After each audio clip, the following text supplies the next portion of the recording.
T20 ప్రపంచ cup 2026లో Bharat మరో victory కొట్టింది. నెదర్లాండ్స్ తో ఇవాళ జరిగిన మ్యాచ్ లో 17 రన్స్ తేడాతో విజయం సాధించింది భారత్. 194 పరుగుల భారీ లక్ష్యంతో బ్యాటింగ్ కు దిగిన నెదర్లాండ్స్ 176 పరుగులు మాత్రమే చేసి 17 పరుగుల తేడాతో ఓటమి పాలైంది.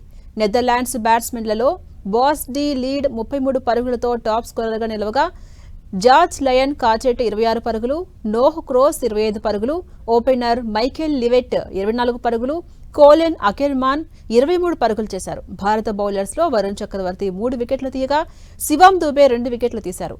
బుమ్రా, హార్దిక్ పాండ్యా చెరో వికెట్ తీశారు. 66 పరుగులు చేసిన శివం దూబేకు player of the match award దక్కింది. ఇక తొలుత బ్యాటింగ్ చేసిన టీమిండియా 6 వికెట్ల నష్టానికి 193 పరుగులు చేసింది. శివం దూబే సిక్సర్లతో విరుచుకుపడ్డారు. భారత్కు భారీ స్కోర్ను అందించాడు. ఆఖర్లో హార్దిక్ పాండ్యా కూడా ఓ మోస్తరు మెరుపులు మెరిపించాడు. ఆఖరి ఓవర్లో 3 బంతులు ఎదుర్కొన్న రింకు సింగ్ ఓ సిక్సర్ బాది అజేయంగా నిలిచాడు. ఈ విజయంతో భారత్ గ్రూప్ టాపర్ గా సూపర్ 8లో ప్రవేశించింది. సూపర్ 8లో భాగంగా ఈ నెల 20న అహ్మదాబాద్లోని నరేంద్ర మోదీ స్టేడియం దక్షిణాఫ్రికాతో భారత్ తలపడబోతుంది.